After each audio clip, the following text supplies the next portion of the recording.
हे भगवान, आखिर कब तक मुझे ये मिट्टी के बर्तन बनाकर आधे पेट में ही सोना पड़ेगा। क्या मेरे भाग्य में कभी सुंदर पकवान खाना नसीब नहीं होगा। हे ऊपर वाले, कोई ऐसा चमत्कार कर दो कि मैं अपने गांव का सबसे अमीर इंसान बन जाऊं। अजी, आप क्या पूरे दिन वही बातें बड़बड़ाते रहते हो। ईश्वर ने आपके अंदर बर्तन बनाने का इतना अच्छा हुनर दे रखा है, तो उसी हुनर के दम पर हमारा गुजर बसर तो हो ही जाता है। अरे नहीं नहीं भाग्यवान, क्या तुम्हारा मन नहीं होता अच्छे अच्छे पकवान, मिठाइयाँ, जलेबियाँ खाने का। काश हमारा घर भी इतना बड़ा होता कि सारे गांव के लोग हमारे घर को देखकर कहते कि वो देखो लल्लू लाल का घर है। और क्या तुम्हारा कभी मन नहीं करता कि मैं भी अच्छे अच्छे गहने पहनूं? आप ये कैसी बातें कर रहे हैं। मैंने तो अब तक कभी भी आपसे कोई गहने नहीं मांगे। आप जितना भी कमाते हैं मैं उसी में खुश हूँ। मुझे और कुछ भी नहीं चाहिए। अच्छा अच्छा, ठीक है। अब मेरा बाजार जाने का समय हो गया है। आज तो मुझे बर्तनों की अच्छी कीमत मिलेगी।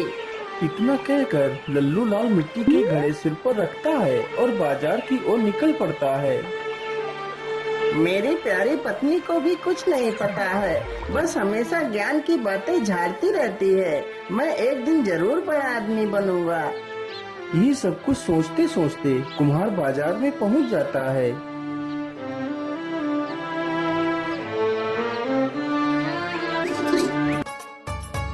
आइए आइए भैया, बर्तन ले जाइए। देखिए कितने अच्छे बर्तन हैं। अरे भैया, यह बड़ा वाला मटका कितने रुपए का दे रहे हो? भैया जी, यह मटका सिर्फ 20 रुपए का ही है। क्या 20 रुपए?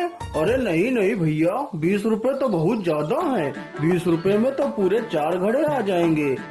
हाँ हाँ, तो जाइए यहाँ से और 4 घड़े ही खरीद लो जाकर। लल्लू लाल के पास कई सारे लोग घड़ा खरीदने के लिए आते हैं, लेकिन कोई भी व्यक्ति 5 रुपए से अधिक घड़े की कीमत नहीं दे रहा था।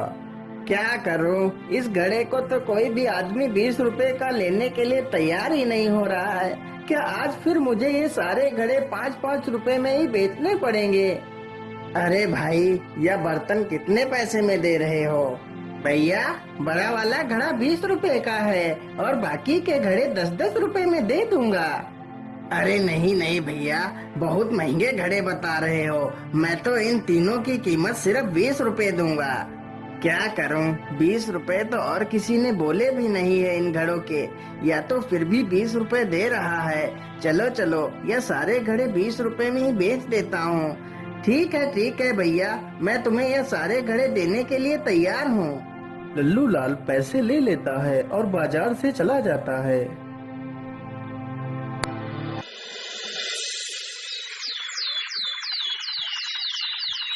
लल्लू लाल नदी के किनारे बैठकर बड़ा आदमी बनने के सपने देख रहा था।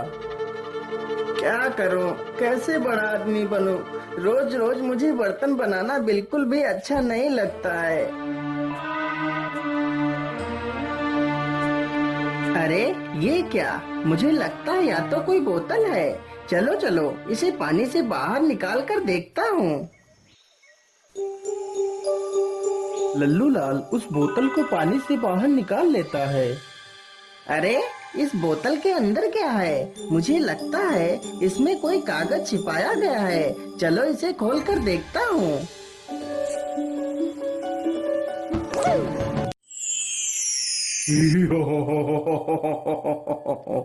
हुकुम मेरे आका, मैं तुम्हारा गुलाम हूँ। मुझे मत मारो, मैंने तुम्हारा कुछ नहीं बिगाड़ा। नहीं मेरे आका, मैं तुम्हारा गुलाम हूँ, मैं तुम्हें नहीं मार सकता। क्या क्या क्या गुलाम? तुम मेरे गुलाम हो? हाँ मेरे आका, मैं तुम्हारा गुलाम हूँ। तुम मुझसे अपनी कोई भी 3 ख्वाहिशें पूरी करवा सकते हो। मुझे लगता है जो कहानियाँ मेरी दादी बचपन में सुनाया करती थी, वह सारी बातें सच होती हैं। इसका मतलब मैं कोई सपना नहीं देख रहा हूँ। यह जिन तो मेरे कब्जे में है। मैं जो भी चाहूँ इससे करवा सकता हूँ। अरे जिन, क्या तुम मेरी सिर्फ 3 ही ख्वाहिशें पूरी करोगे? हाँ हाँ मेरे आका, मैं सिर्फ 3 ही ख्वाहिशें पूरी कर सकता हूँ। बोलिए तुम्हारी क्या ख्वाहिशें हैं? हे जिन, मेरी पहली ख्वाहिश ये है कि मेरा घर गांव का सबसे बड़ा घर बन जाए। इतना बड़ा घर हमारे जमींदार का भी ना हो। ठीक है मेरे आका, मैं तुम्हारी पहली ख्वाहिश को पूरा कर देता हूँ। जिन तुरंत ही अपने जादू से लल्लू लाल का घर बहुत ही सुंदर बना देता है। मेरे आका, मैंने तुम्हारा घर बहुत ही आलीशान बना दिया है। मांगिए आका, तुम्हारी दूसरी ख्वाहिश क्या है? क्या मांगू, क्या मांगू? अभी तो मुझे कुछ समझ ही नहीं आ रहा, मैं इस जिन से और क्या मांगू। अरे मेरे जिन, मैं अपनी दूसरी ख्वाहिश अभी नहीं मांग सकता। मैं अपनी दूसरी ख्वाहिश तुम्हें सोच कर बताऊंगा। ठीक है मेरे आका, जैसी तुम्हारी मर्जी। तुम बाद में सोच कर अपनी ख्वाहिश मुझे बता देना। अब तुम्हारे पास सिर्फ 2 ही ख्वाहिशें बची हैं। चलो चलो, मैं जल्दी से यहाँ से अपने घर चलता हूँ और देखता हूँ मेरा नया घर कैसा बना है। लल्लू लाल जल्दी से अपने घर जाता है तो देखता है उसका घर अब झोपड़ी से बदलकर एक आलीशान बंगला बन गया है। यह देखकर लल्लू लाल की खुशी का कोई ठिकाना ही नहीं रहता।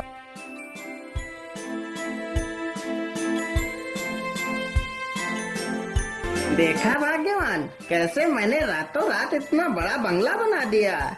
लेकिन जी, आपने रातों रात इतना बड़ा बंगला कैसे बना लिया? मैं तो कुछ समझ ही नहीं पाई, यह सब कैसे हो गया?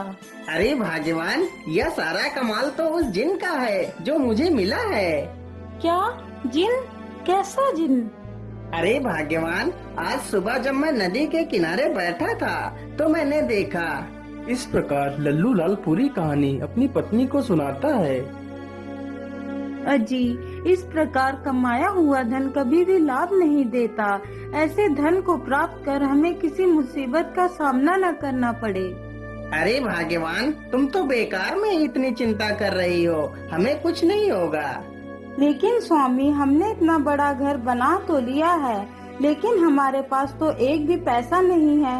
हम घर कैसे चलाएंगे? हाँ भाग्यवान, यह तो मैंने सोचा ही नहीं। काश ऐसा होता कि मैं जिस चीज को हाथ लगाता वह सोने की ही बन जाती तो कितना अच्छा होता। हमारे पास सोना ही सोना होता। अरे हाँ, क्यों ना मैं यही ख्वाहिश जिनसे पूरी करवा लेता हूँ। इतना सोचकर वह तुरंत ही जिन के पास जाता है। बोलो मेरे आका, तुम्हारी दूसरी ख्वाहिश क्या है? मेरे गुलाम, मेरी दूसरी ख्वाहिश यही है कि मैं जिस वस्तु को हाथ लगाऊं वह तुरंत सोने की बन जाए।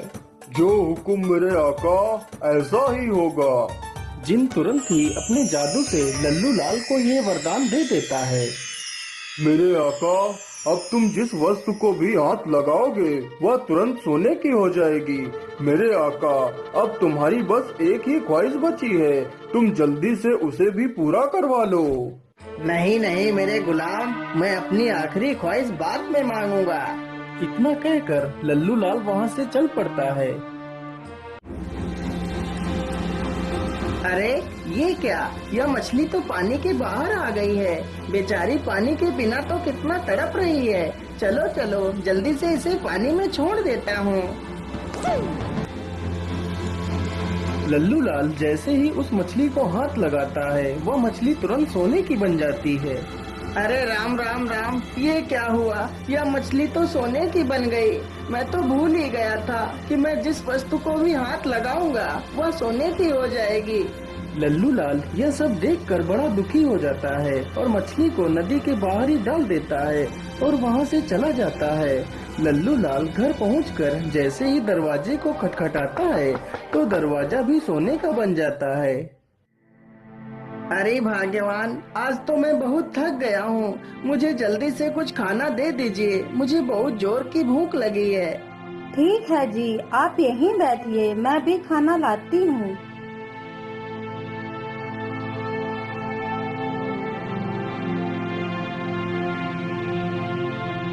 रोहिणी तुरंत ही उसे खाना देती है, लेकिन जैसे ही वह थाली को हाथ लगाता है तो वह थाली सोने की बन जाती है और वह खाना भी सोने का हो जाता है। अरे अरे, ये क्या हुआ? ये खाना अचानक सोने में कैसे बदल गया? फिर लल्लू लाल दुखी होकर पूरी कहानी अपनी पत्नी को सुना डालता है। अजी, तुमने ये क्या नई मुसीबत मोल ली? अब क्या होगा? अब तो तुम किसी भी चीज को छू भी नहीं सकते। अब मेरा क्या होगा? अरे भाग्यवान, तुम रोती क्यों हो? मैं सुबह ही उस जिन के पास जाऊंगा और ये वरदान वापस लेने को कहूँगा। सब कुछ ठीक हो जाएगा भाग्यवान, तुम दुखी मत हो। इतना कहते कहते उसने गलती से अपनी पत्नी को भी छू लिया तो उसकी पत्नी भी सोने की मूर्ति बन जाती है। हे भगवान, ये क्या अनर्थ हो गया मुझसे? भाग्यवान, तुम्हें क्या हो गया? अब मैं क्या करूँगा? नहीं नहीं, मैं अभी जाता हूँ और इस वरदान को वापस कर दूंगा। लल्लू लाल तुरंत ही जिन के पास पहुँचता है। नहीं नहीं मेरे आका, मैं अपने द्वारा दिया गया वरदान वापस नहीं ले सकता। यदि तुम्हारी कोई दूसरी ख्वाहिश है तो वो बता सकते हो। नहीं नहीं जिन, मेरी और कोई ख्वाहिश नहीं है। इतना सुनते ही जिन वहाँ से गायब हो जाता है और लल्लू लाल वहीं पर बैठकर रोने लगता है। तभी उसकी नजर उस बोतल पर पड़ती है जिसमें वह जिन रहता था। अरे, इसमें ये पर्ची कैसी पड़ी है? यह पर्ची तो मैंने पढ़ी ही नहीं थी। चलो चलो, इसे पढ़ लेता हूँ। ये जिन एक दुष्ट जिन है। यह व्यक्ति की 3 ख्वाहिशें पूरी कर सकता है, लेकिन जैसे ही ये जिन आखिरी ख्वाहिश पूरी करेगा तो ख्वाहिश मांगने वाला इंसान इसी बोतल में कैद हो जाएगा और यह जिन हमेशा के लिए आजाद हो जाएगा। हे भगवान, अब मैं क्या करूँगा? यदि मैं इससे तीसरी ख्वाहिश मांगूंगा तो मैं इसी बोतल में कैद हो जाऊंगा। अरे नहीं नहीं, अब मैं क्या करूँ? किससे मदद मांगू? लल्लू लाल निराश होकर वहाँ से चला जाता है और एक पेड़ के नीचे बैठकर रोने लगता है। अब मैं अकेला क्या करूँगा भाग्यवान? काश मैंने तुम्हारी बात मानी होती और लालच ना किया होता तो आज तुम सुरक्षित होती। क्या बात है बेटा, तुम क्यों रो रहे हो? तुम्हें क्या कष्ट है? बाबा, मेरा नाम लल्लू लाल है। फिर लल्लू लाल अपनी पूरी कहानी उस साधु को सुनाता है। अब आप ही बताइए बाबा, मैं क्या करूं? क्या मेरी पत्नी कभी ठीक नहीं हो पाएगी? नहीं नहीं पुत्र, तुम्हारी पत्नी को ठीक करने का सिर्फ एक ही उपाय है। तो जल्दी से बताइए ना बाबा, मैं अपनी पत्नी को कैसे ठीक कर सकता हूँ? पुत्र, उसके लिए तुम्हें अमर कुंड का जल लाकर अपनी पत्नी पर छिड़कना होगा तो तुम्हारी पत्नी पुनः पहले जैसी हो जाएगी और तुम्हारा यह वरदान भी नष्ट हो जाएगा। लेकिन बाबा, यह अमर कुंड कहाँ है? बेटा, यह अमर कुंड कौतूहल की पहाड़ियों में स्थित है। लेकिन बेटा, सावधानी से जाना, वहाँ पर एक मायावी राक्षस भी रहता है जो तुम्हें देखकर नुकसान भी पहुँचा सकता है। साधु की यह बात सुनकर लल्लू लाल तुरंत अपने घर की ओर निकल पड़ता है।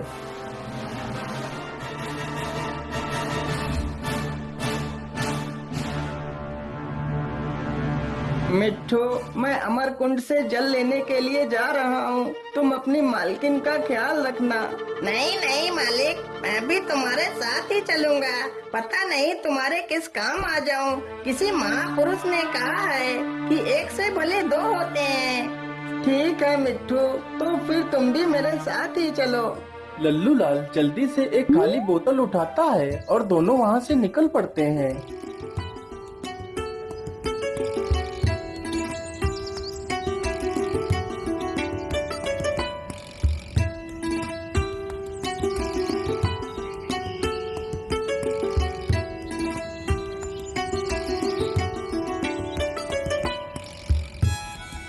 मालिक, मुझे लगता है वह अमर कुंड इस गुफा के अंदर ही होगा। हाँ हाँ मिट्टू, तुम ठीक कहते हो। चलो जल्दी से इस गुफा के अंदर चलते हैं।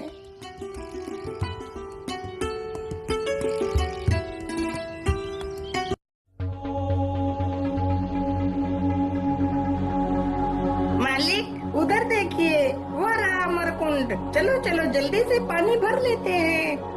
नहीं नहीं मिट्ठू, अमर कुंड के पास जाने से पहले हमें सही ढंग से देख लेना चाहिए। यहाँ पर एक राक्षस भी रहता है। लल्लू लाल तुरंत ही जमीन पर पड़े एक पत्थर को उठाता है और अमरकुंड के पास फेंकता है। जैसे ही पत्थर अमरकुंड के पास गिरता है तो राक्षस तुरंत वहाँ पर आ जाता है। अरे कौन है? कौन है यहाँ पर? जल्दी से मेरे सामने आओ, नहीं तो मैं तुम्हें मार डालूंगा। अरे मुझे लगता है यह पत्थर ऐसे ही लुढ़क कर आ गया होगा। आस पास तो कोई नहीं दिखाई दे रहा है। चलो चलो, मैं यहीं पर थोड़ा सा आराम कर लेता हूँ। राक्षस वहीं पर लेटकर आराम करने लगता है। अरे मालिक, यह राक्षस तो कुंड के पास ही लेट गया है। यदि तुम वहाँ जाओगे तो यह राक्षस जरूर उठ जाएगा। हाँ हाँ मिट्टू, तो फिर हम जल कैसे लाएंगे? मालिक, तुम यहीं पर रुको, मैं उड़ता हुआ जाता हूँ और अपनी चोंच में पानी भरकर ले आता हूँ। मिट्टू तुरंत उड़कर जाता है और जल्दी से अपनी चोंच में पानी भर लेता है और जल्दी से वापस लल्लू लाल के पास आ जाता है। चलो चलो मिट्टू, हमें जल्दी से यहाँ से निकलना चाहिए और तुम्हें यह जल अपनी चोंच में ही भरकर रखना होगा। यदि गलती से मैंने यह पानी छू लिया तो यह भी सोना बन जाएगा। इस पानी को तुम्हें अपनी मालकिन के ऊपर डालना है। दोनों जल्दी ही वापस अपने घर पहुंच जाते हैं। मिट्टू के पानी डालते ही रोहिणी फिर से वापस अपने वास्तविक रूप में आ जाती है। यह देखकर लल्लू लाल बहुत खुश हो जाता है। मेरे आका, तुम्हारी आखिरी ख्वाहिश अभी पूरी करनी बाकी है। बोलो मेरे आका, तुम्हारी आखिरी ख्वाहिश क्या है? नहीं नहीं जिन, अब मेरी कोई ख्वाहिश नहीं है। तुम यहाँ से चले जाओ। नहीं नहीं मेरे आका, तुम्हें मुझसे अपनी आखिरी ख्वाहिश तो पूरी ही करवानी पड़ेगी, नहीं तो मैं तुम्हें मार डालूंगा। हे भगवान, अब मैं क्या करूं? मैं एक मुसीबत से निकल नहीं पाया कि दूसरी मुसीबत मेरे सामने खड़ी हो गई है। ठीक है जिन, मैं कल तुमसे अपनी आखिरी ख्वाहिश पूरी करवाऊंगा। तो फिर ठीक है मेरे आका, मैं चलता हूँ। मैं कल फिर से आऊँगा। क्या करूं? कैसे छुटकारा पाऊं इस जिन से? क्या करूं? क्या करूं? हाँ, ये सही रहेगा।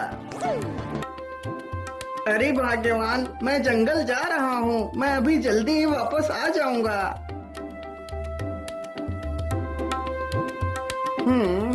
मेरे हिसाब से यही बांस ठीक रहेगा। चलो इसे ही जल्दी से काट लेता हूँ। लल्लू लाल जल्दी से उस बांस को काटता है और बांस को लेकर अपने घर पहुंच जाता है और अपने घर के बाहर ही एक गड्ढा खोदकर बांस को उसी में गाड़ देता है।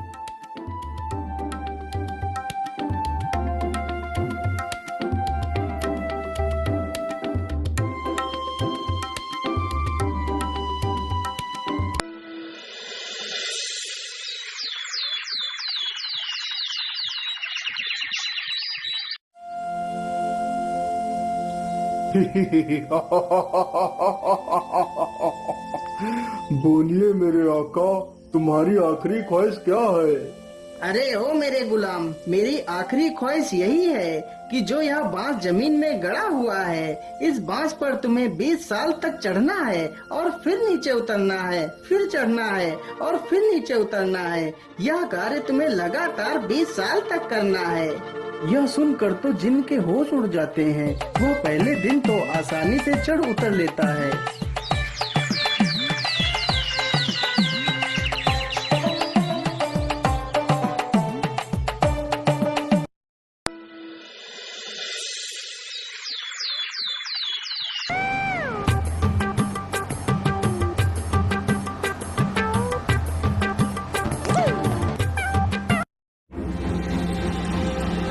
अरे बाप रे बाप, मेरी तो चढ़ते उतरते कमर ही टूट गई। अब और नहीं चढ़ा जाएगा मुझसे। अगर अब और चढ़ा तो मेरी जान ही निकल जाएगी। इससे अच्छा तो मैं बोतल में ही था, कम से कम आराम से सोता तो था। लेकिन बाहर आकर तो मेरी हालत ही खराब हो गई है। चलो चलो, मैं जल्दी से यहाँ से भागकर वापस उसी बोतल में चला जाता हूँ। जिन तुरंत ही वहाँ से भाग खड़ा होता है। यह देखकर लल्लू लाल और उसकी पत्नी दोनों खुश हो जाते हैं।